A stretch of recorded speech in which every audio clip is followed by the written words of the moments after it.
Good afternoon everyone. Acharya Chanakya higher secondary school द्वारा संचालित की जा रही ऑनलाइन क्लासेस में मैं जया मिश्रा आपका स्वागत करती हूं। आज हम पढ़ेंगे 6th क्लास साइंस का चैप्टर 10 मेजरमेंट्स एंड मोशन। तो आप लोगों ने देखा होगा, अगर आप ट्रेन से कहीं जाते हैं तो आप पूछते हैं कि और कितनी जर्नी बची और कितने किलोमीटर दूर बची है वो जगह जहाँ पर भी आप जा रहे हैं। या कभी आप दूध खरीदते होंगे तो आप लोगों ने देखा होगा कि आप लोग लीटर से लेते होंगे, आधा लीटर, 1 लीटर, इस टाइप से आप खरीदते होंगे। तो आप एक तरीके से उन चीज़ों का मेज़रमेंट लेते हैं। तो अभी जो मेज़रमेंट लिया जाता है, किन से लिया जाता है? फिज़िकल क्वांटिटी से लिया जाता है। फिर कई बार अगर फिज़िकल क्वांटिटीज़ को हम यूज़ नहीं करते हैं तो उससे हमारा मेज़रमेंट क्या हो जाता है? गलत हो जाता है। तो अब हम देखते हैं कि जो क्वांटिटीज़ हैं, जैसे कि length, weight, volume, speed, temperature, time, ये अलग अलग डिवाइस से मेज़र की जाती हैं। और इन्हीं क्वांटिटीज़ को, जिनके थ्रू इन चीज़ों को मेज़र किया जाता है, उन्हें क्या कहा जाता है?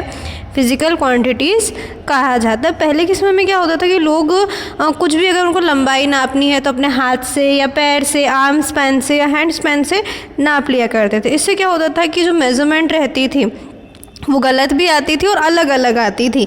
तो इसी कारण से ये ज़रूरी हुआ कि एक स्टैंडर्ड यूनिट डिसाइड की जाए, जैसे किसी भी चीज़ का मेज़रमेंट लिया जाए।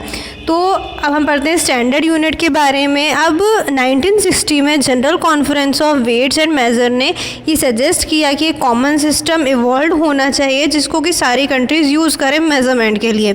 और इसी सिस्टम को क्या कहा जाता है? एसआई सिस्टम कहा जाता है। फ्रेंच लैंग्वेज में एसआई जो है वो सिस्टम इंटरनेशनल दी यूनाइट्स का एक तरीके से एब्रीविएटेड फॉर्म है। अब इस सिस्टम के according standard units of measurement कौन सी हैं? मीटर जो है वो लेंथ की स्टैंडर्ड यूनिट है, जिसको हम एम, शॉर्ट जो स्मॉल एम रहता है उससे डिनोट किया जाता है। ग्राम आपका वेट की स्टैंडर्ड यूनिट है और जिसे जी से डिनोट किया जाता है। वॉल्यूम की स्टैंडर्ड यूनिट लीटर है, जिसे स्मॉल एल से डिनोट किया जाता है। टाइम की स्टैंडर्ड यूनिट सेकेंड है, जिसे एस से स्मॉल एस से डिनोट किया जाता है। टेम्परेचर की स्टैंडर्ड यूनिट केल्विन है, जिसे स्मॉल के से डिनोट किया जाता है। और डिग्री सेल्सियस भी इसकी यूनिट है, जिसको डिग्री सेल्सियस से डिनोट किया जाता है। ऐसे सिस्टम की कुछ स्पेसिफाइड स्टैंडर्ड यूनिट्स होती हैं। वर्क के मेजरमेंट के लिए फोर्स, इलेक्ट्रिक करंट, ब्राइटनेस के मेजरमेंट के लिए होती है। इंडिया में जो स्टैंडर्ड यूनिट्स हैं उन्हें नेशनल फिजिकल लेबोरेटरी में कैप्ट किया गया, जिसका शॉर्ट फॉर्म है NPL। तो अब जो स्टैंडर्ड यूनिट्स ऑफ मेजरमेंट होती हैं उन्हें स्मॉलर क्वांटिटीज़ में एक तरीके से मेंशन कर दिया जाता है। और मतलब जो स्मॉलर क्वांटिटीज़ रहती हैं उन्हें छोटी चीज़ों के लिए, और जो लार्जर और शॉर्टर क्वांटिटीज़ रहती हैं इनको एक तरीके से, अगर हमें लार्जर क्वांटिटी चाहिए है तो हम क्या करते हैं? मल्टीप्लाई करते हैं। और अगर स्मॉलर क्वांटिटी चाहिए तो उसको डिवाइड करते हैं। तरीके से अगर हमें लार्ज मेजरमेंट चाहिए तो हम उस स्टैंडर्ड यूनिट का मल्टीपल्स यूज़ करते हैं, और अगर स्मॉल मेजरमेंट्स चाहिए तो उसका सब मल्टीपल्स या फ्रैक्शंस का यूज़ करते हैं। यहाँ पर आपको एक टेबल भी दिया हुआ है जिसमें प्रीफिक्स दिया हुआ है डेसी, एब्रीविएशन दिया है उसका D, सब मल्टीपल या मल्टीपल दिया है 1/10, सेंटी C सब मल्टीपल 1/100, मिली M सब मल्टीपल 1/1000, माइक्रो, ये यहाँ पर जो सिंबल बना हुआ है उसको म्यू पढ़ते हैं, उसका सब मल्टीपल है 1/10 लाख, किलो के multiple 1000, mega M multiple 10 lakh. अब आपको ये यहाँ पर बताया गया है नीड फॉर एक्यूरेट मेजरमेंट, मतलब एक्यूरेट मेजरमेंट की ज़रूरत क्यों है? क्योंकि क्या होता है, कई बार अगर आप गलत मेजरमेंट करते हो तो उससे आपको नुकसान भी हो जाता है, आप घाटे में चले जाते हो। और एक तरीके से एक्यूरेट मेजरमेंट होने से आपका समय भी बचता है, घाटा भी नहीं होता है, और ये आपके लिए फ़ायदेमंद ही होता है। तो इसलिए एक तरीके से बहुत ज़्यादा एक्यूरेसी के साथ जो वर्क किया जाता है मेज़र करने का, ताकि ये जो साइंटिस्ट जो ये मतलब ऐसे डिवाइसेस चूज़ करते हैं, ऐसे यूनिट्स चूज़ करते हैं, और बहुत एक्यूरेसी से इन चीज़ों को बनाया जाता है ताकि कि एक्यूरेट मेजरमेंट प्रोवाइड कर सकें। Symbols for standard unit. अब ये यहाँ पर आपको बताया गया है कि आप अगर ये लिख रहे हो, स्टैंडर्ड यूनिट्स के सिम्बल्स लिख रहे हो, तो उस समय आपको किन चीज़ों का ध्यान रखना चाहिए? आप किसी भी सिम्बल के बाद फुल स्टॉप नहीं लगाएं, किसी भी सिम्बल को प्लूरल में चेंज नहीं करें, और जो सिम्बल्स रहते हैं उन्हें स्मॉल लेटर्स में लिखें। नेक्स्ट पेज पर आपको एक टेबल शो किया गया है, इसमें लेंथ, वेट, वॉल्यूम और टाइम के जो स्टैंडर्ड यूनिट्स हैं वो बताए गए हैं। 10 millimetre is equal to 1 centimetre, 100 centimetre is equal to 1 metre, 100 metre is equal to 1 kilometre.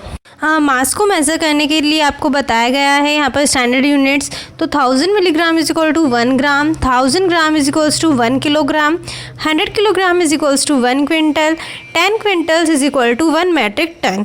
Time के लिए यहाँ पर स्टैंडर्ड यूनिट शो की गई हैं। 60 seconds is equals to 1 minute, 60 minutes is equals to 1 hour, 24 hours is equals to 1 day, 365 days is equals to 1 year, 10 years is equals to 1 decade, 10 decades is equals to 1 century and 10 centuries is equals to 1 millennium।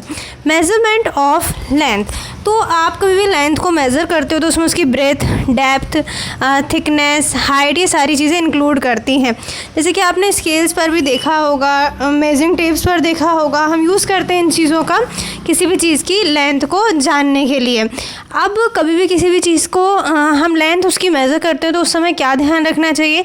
सबसे पहले ध्यान ये रखना चाहिए कि जो scale रहे वो जिस भी चीज़ की लंबाई हम नाप रहे हैं उसके मतलब उसके अनुसार ही उसको सेट किया जाए। जैसे यहाँ पर दिया गया है कि स्केल है वो गलत तरीके से उसको रखा गया है। सेकंड फिगर में आपको शो किया गया है कि जो उसका शुरू का पार्ट है वो थोड़ा टूटा हुआ है, ब्रोकन स्केल है, तो उससे क्या होगा, आपका मेज़रमेंट प्रॉपर नहीं आएगा। और इसके बाद ये भी ध्यान रहे कि आप सही तरीके से उसको ऑब्ज़र्व कर रहे हो, मतलब गलत तरीके से उसको ऑब्ज़र्व ना करो। यहाँ पर आपको एक एक्टिविटी दी हुई है कि अगर आपको कर्व्ड लाइंस दी रहें तो आप उनका मेज़रमेंट कैसे करोगे। तो आप कर्व्ड लाइन पर क्या कर दोगे, थ्रेड रख दोगे, पॉइंट नाम से उसको डिनोट कर दोगे, ए और बी नाम से उसको डिनोट कर दोगे। अब जहाँ जहाँ कर्व्ड लाइन है आप वहाँ पर अपना थ्रेड उसी हिसाब से उसको थ्रेड को अरेंज करोगे और फिर वो जो थ्रेड का मेज़रमेंट आए उसको आप स्केल से मेज़र कर लोगे और इस तरीके से आपको कर्व्ड लाइन का मेज़रमेंट, लेंथ उसकी पता चल जाएगी। यूजिंग आर डिवाइडर का यूज़ करके कैसे कर सकते हैं आप कि आप थोड़े थोड़े पार्ट्स में उसको क्या करें, जो भी कर्व्ड लाइन की लेंथ है और जितनी बार उसमें जम्प्स आ रहे हैं और टू निडल्स के बीच का जो लेंथ है उसको आप इनटू करके भी निकाल सकते हो। और इसके बाद जो लेफ़्ट पोर्शन है लाइन का उसको इसमें क्या कर देंगे, आप प्लस कर देंगे। अब हम पढ़ते हैं मोशन एंड रेस्ट के बारे में।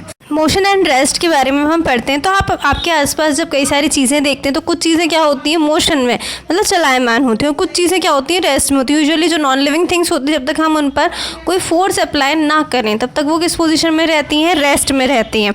अब जैसे कि आप मान लीजिए आप किसी बाइक से, साइकिल से, किसी भी व्हीकल से ट्रैवल कर रहे हो, ठीक है।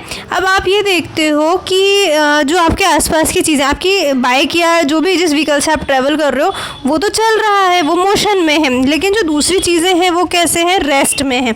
तो हम कह सकते हैं कि जो मोशन है वो क्या है, एक तरीके से कोई भी ऑब्जेक्ट मोशन में तब कहलाएगा जब उसकी जो पोजीशन है उसमें क्या होगा, चेंज होगा, ठीक है। तो एक ऑब्जेक्ट रेस्ट में तब कहा जाएगा जब उसकी पोजीशन चेंज नहीं होगी उस स्टेशनरी ऑब्जेक्ट के कंपेयर में। टाइप्स ऑफ मोशन बताया गया, इसमें सबसे पहले हम पढ़ते हैं ट्रांसलेटरी मोशन। तो कभी भी आप अगर ट्रेन से कहीं पर ट्रैवल करते हो तो आप लोगों ने ध्यान दिया होगा, ट्रेन चलती है, अब उसके दूसरे जो कंपार्टमेंट, सबसे पहले तो उसमें इंजन चल रहा है, इंजन के साथ साथ जो दूसरे कंपार्टमेंट है वो भी ट्रेन के साथ चल रहा है और उतना ही डिस्टेंस ट्रैवल करो और उतने ही टाइम में वो डिस्टेंस को ट्रैवल कर रहे हैं। तो इस टाइप का मोशन जिसमें कि जो ऑब्जेक्ट है वो पूरी की पूरी साथ में होल ऑब्जेक्ट की मूवमेंट चलती है उसे क्या कहा जाता है, ट्रांसलेटरी मोशन कहा जाता है।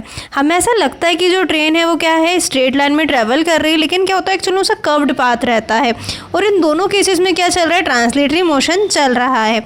अब ट्रांसलेटरी मोशन भी टू टाइप्स का होता है, लीनियर और रेक्टिलिनियर मोशन और सर्कुलर और कर्वीलिनियर मोशन। लीनियर और रेक्टिलिनियर मोशन का मतलब ये होता है कि जब ऑब्जेक्ट क्या रहे, स्ट्रेट लाइन में ट्रैवल करे।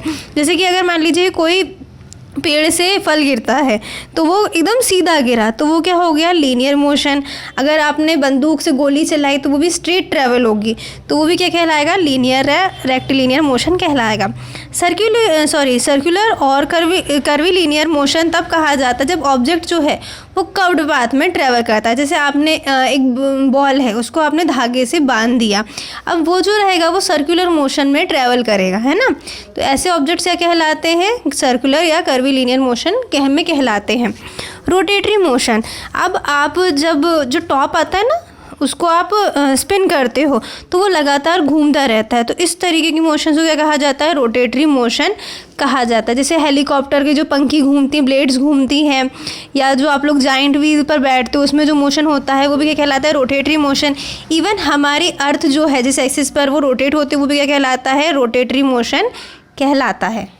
वाइब्रेटरी मोशन, जैसे आपका जो गिटार वगैरह की स्ट्रिंग रहती है, जितने भी इंस्ट्रूमेंट्स हैं जो कि स्ट्रिंग पर बेस्ड होते हैं, जिनके कि आपके फिंगर से टच होने पर उनमें क्या होता है, वाइब्रेशन उठता है।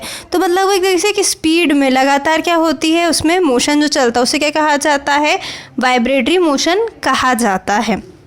पीरियडिक मोशन, अब किसी भी ऑब्जेक्ट की ऐसी मूवमेंट जो कि एक तरीके से रेगुलर इंटरवल्स पर अपने आप को रिपीट करे, उससे क्या कहा जाता है, पीरियडिक मोशन कहा जाता है। जैसे कि अर्थ है ना, तो अब अर्थ अपना पूरा जो मूवमेंट करती है, रोटेशन रिवॉल्यूशन जो करती है वो सन के अराउंड में, वो एग्जैक्ट 365 1/4 डेज में करती है।